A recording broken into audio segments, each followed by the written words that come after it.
हम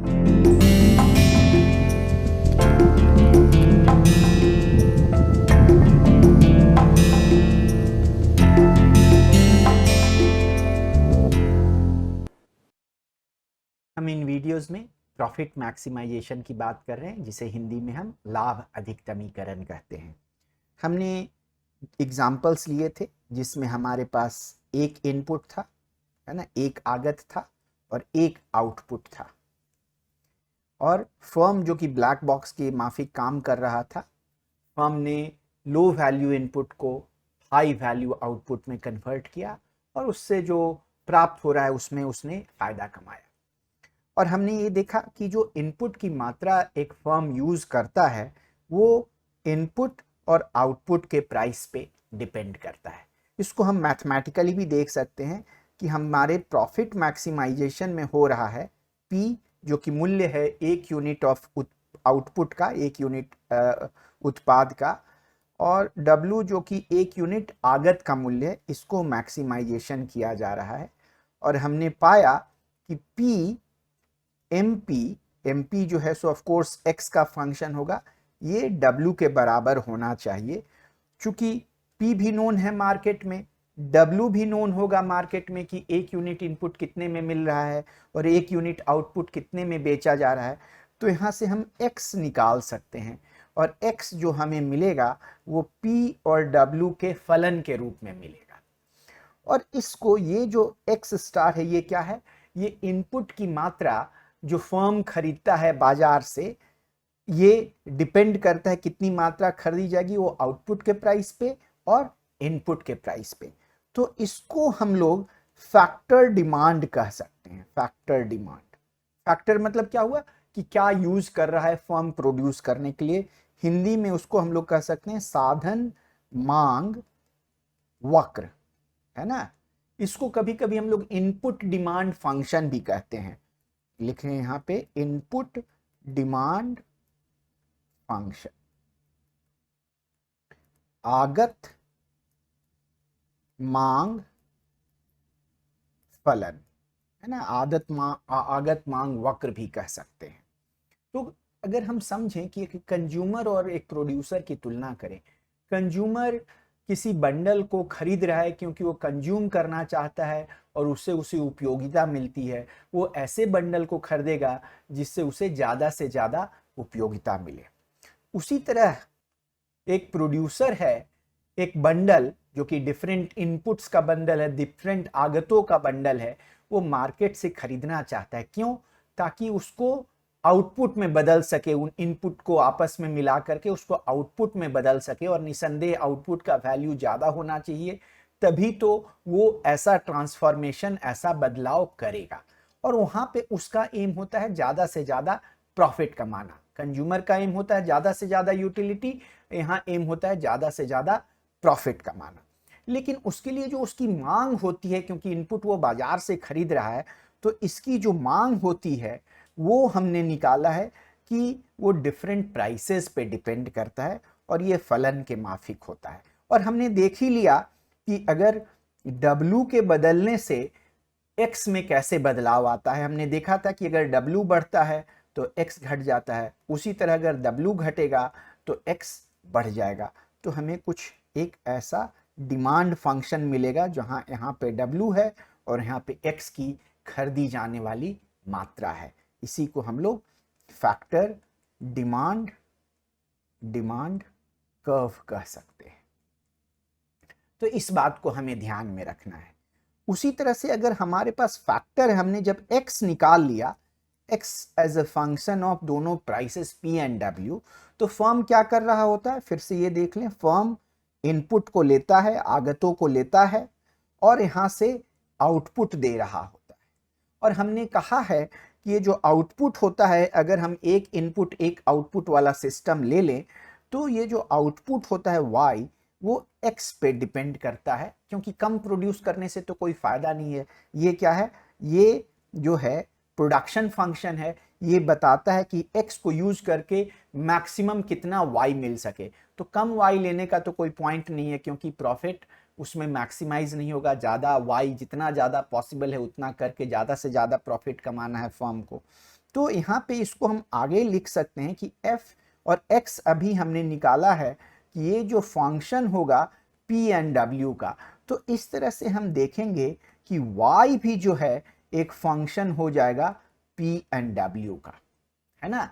और यहाँ इसी को हम लोग सप्लाई फर्म का सप्लाई फंक्शन कहेंगे, जिसके बारे में हमने शुरुआती दौर में चर्चा की थी। इस तरह से फर्म अपना सप्लाई फंक्शन निकालेगा और सप्लाई फंक्शन अपवर्ड स्लोपिंग होगा, है ना। यहाँ पे x एक्सिस y एक्सिस पे p आएगा और x एक्सिस पे यहाँ पे y आएगा।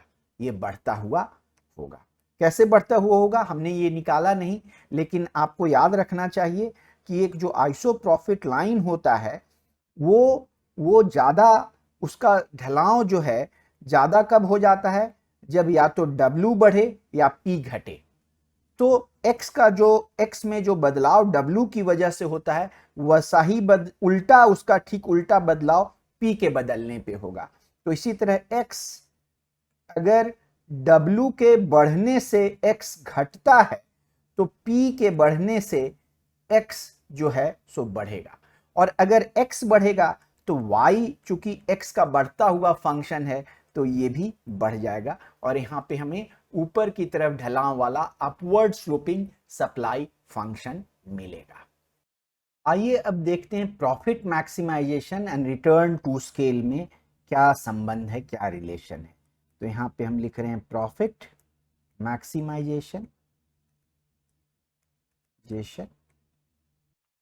और यहाँ रिटर्न्स टू स्केल,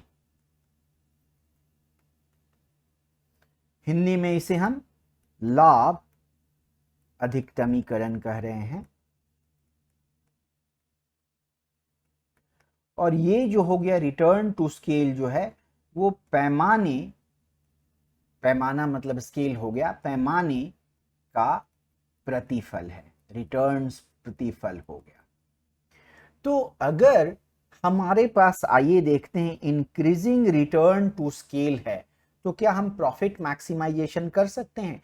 मान लीजिए कि हमारे पास 2 फैक्टर्स ऑफ प्रोडक्शन है, लेबर एंड कैपिटल, श्रम एंड पूंजी। तो हमारा प्रॉब्लम है मैक्सिमाइज करना है प्रॉफिट को के एंड एल के सापेक्ष में, जहां P एक यूनिट है आउटपुट के, एक यूनिट प्राइस, P जो है प्राइस है एक यूनिट आउटपुट का, R के उसी तरह से प्राइस है, रेंटल है कैपिटल K के लिए, और WL पेमेंट है L लेबर को। मान लीजिए कि हमारा, और ये Y जो है निसंदेह ही L एंड K का फंक्शन होना चाहिए। मान लीजिए कि हम जो मैक्सिमाइज कर रहे हैं वो L और K पे मैक्सिमाइज कर रहे हैं, ठीक है। और हमारे पास क्या है कि इंक्रीजिंग रिटर्न टू स्केल है। अगर हम L स्टार और K स्टार को दूना कर दें, just for example 2L star and 2K star ले, आइए देखते हैं क्या होता है। 2L स्टार और 2K स्टार से कितना प्रॉफिट होगा, लाभ P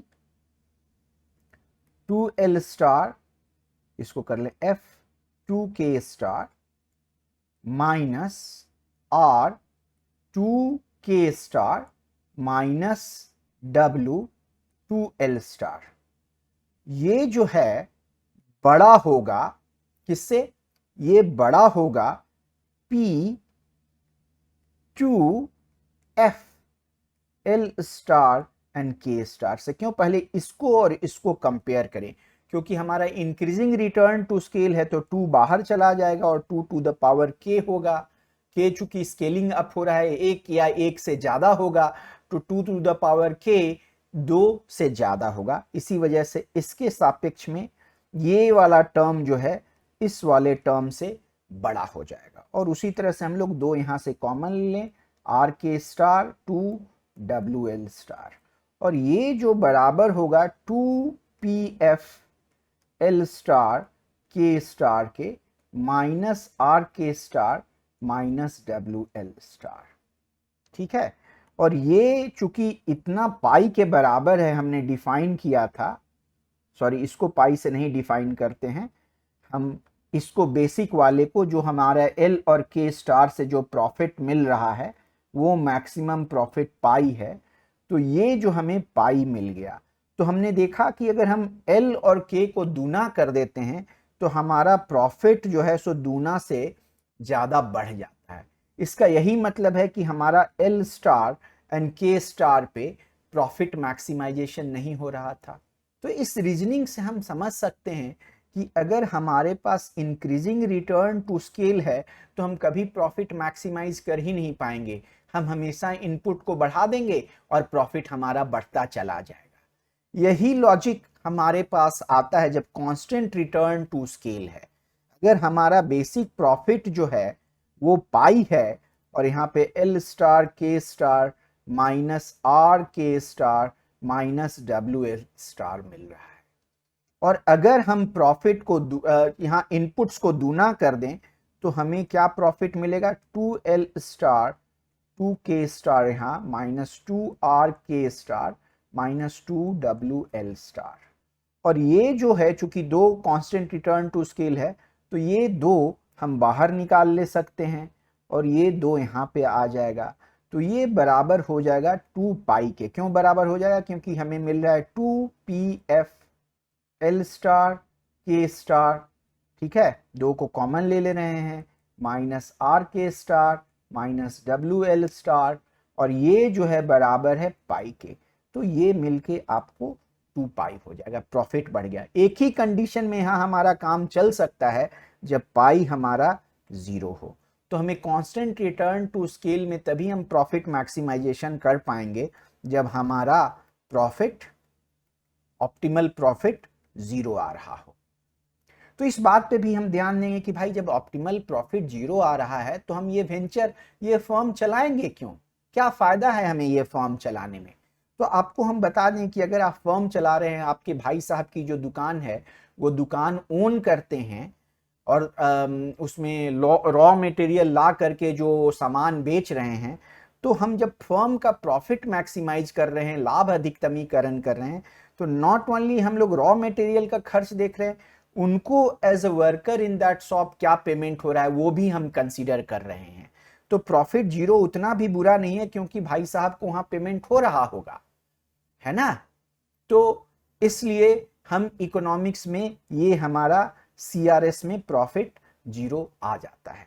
DRS में डिक्रीजिंग रिटर्न टू स्केल में हम प्रॉफिट निकाल सकते हैं क्योंकि आउटपुट को दूना करने पे, 3 गुना करने पे आउटपुट उतने उस रेशियो में नहीं बढ़ता है। तो हमारे पास या तो DRS होना चाहिए, डिक्रीजिंग रिटर्न टू स्केल, तो हम प्रॉफिट मैक्सिमाइजेशन कर पाएंगे, और हमारे पास constant return to scale with optimal profit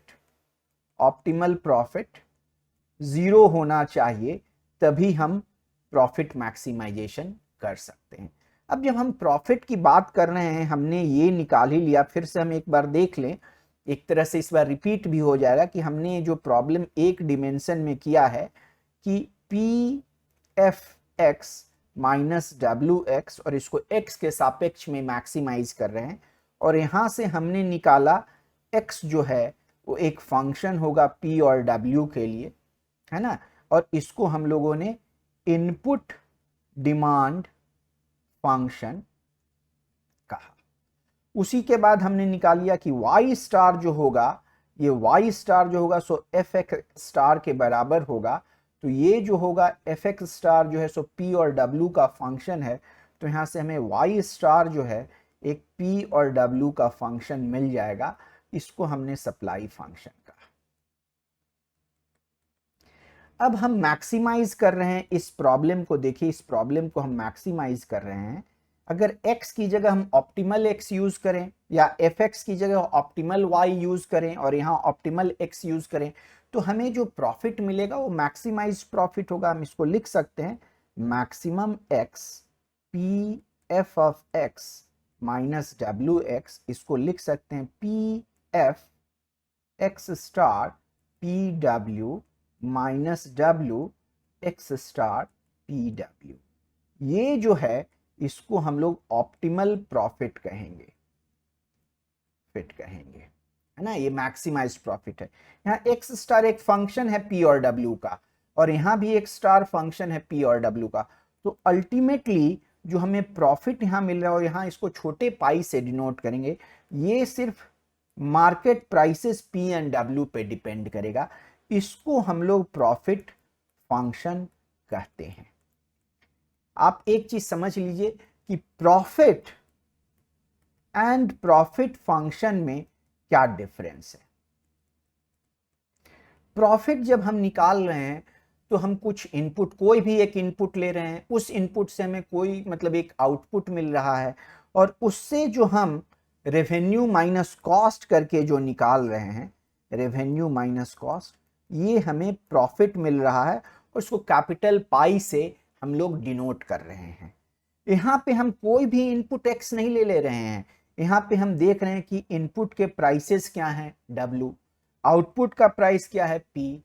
अब ये जब प्राइसेस में सबसे अच्छा कौन सा इनपुट होगा, वो इनपुट एक फंक्शन के द्वारा दिया गया है, तो सबसे अच्छा वाला इनपुट ले रहे हैं, ताकि यहां से जो प्रॉफिट निकालें वो हमें मैक्सिमाइज प्रॉफिट मिले। तो ये मैक्सिमाइज प्रॉफिट को हम छोटे पाई से डिनोट करते हैं, और चूंकि हम कह सकते हैं कि कोई भी इनपुट हम रैंडमली नहीं ले रहे हैं, हम उसी इनपुट को ले रहे हैं जो कि हमारा प्रॉफिट मैक्सिमाइज कर रहा है, तो ये डिपेंड करता है पी एंड डब्ल्यू पे। तो ये जो प्रॉफिट फंक्शन जो होता है, फंक्शन वो जो है वो पी और डब्ल्यू पे डिपेंड करता है। हम कह सकते हैं कि अगर मार्केट में प्राइसेस क्या है इनपुट एंड आउटपुट के, तो हमें पता हो जाएगा कि इस फर्म का उस समय मैक्सिमम प्रॉफिट क्या होगा, क्योंकि मैक्सिमम प्रॉफिट जो है सो एक पी एंड डब्ल्यू का फंक्शन है। अगले चैप्टर में और अगले वीडियोस में, अगले सब चैप्टर में हम लोग कॉस्ट मिनिमाइजेशन, लागत न्यूनतमीकरण के बारे में बात करेंगे। बट उससे पहले ये वीडियो खत्म करें, हम profit maximisation and cost minimisation में भी रिलेशन को समझें। सो हमारा प्रॉफिट मैक्सिमाइजेशन प्रॉब्लम जो है वो कॉस्ट मिनिमाइजेशन को अपने में समेटे हुए है। सो हमें करना है मैक्सिमाइज एक्स। अगर हम दो ले लें, दो फैक्टर ऑफ प्रोडक्शन है, तो हमारा कहिए maximise with respect to x1 and x2, P F x1 x2 minus w1 x1 minus w2 x2। So minus को कॉमन ले लें तो इसको प्लस ऐसे भी लिखा जा सकता है। यही तो हमारा कॉस्ट है। तो अगर फर्म जो है प्रॉफिट मैक्सिमाइज करना चाहता है तो उसे दो चीज करना पड़ेगा कि फर्स्ट ये कॉस्ट मिनिमाइज करे, है ना, कॉस्ट मिनिमाइज करे। कितने के लिए कॉस्ट मिनिमाइज? तो अगर जीरो प्रोड्यूस करेगा तो कॉस्ट जीरो हो जाएगा। तो कॉस्ट मिनिमाइज करे एक वाई आउटपुट के लिए कॉस्ट, और उसके बाद डिसाइड करे, चुनाव करे, डिसाइड करे कि कितना वाई प्रोड्यूस करना है। तो हमारा प्रॉफिट मैक्सिमाइजेशन है वो दो भाग में बट गया। एक तो कॉस्ट मिनिमाइजेशन वाला भाग हो गया, और दूसरा ये डिसाइड करना हो गया कि कितना वाई प्रोड्यूस करना है। हम अगले वीडियोस में पहले हम स्टेप 1 को देखेंगे और स्टेप 1 को सीखेंगे, और उसके बाद फिर स्टेप 2 को इम्प्लीमेंट करेंगे। धन्यवाद।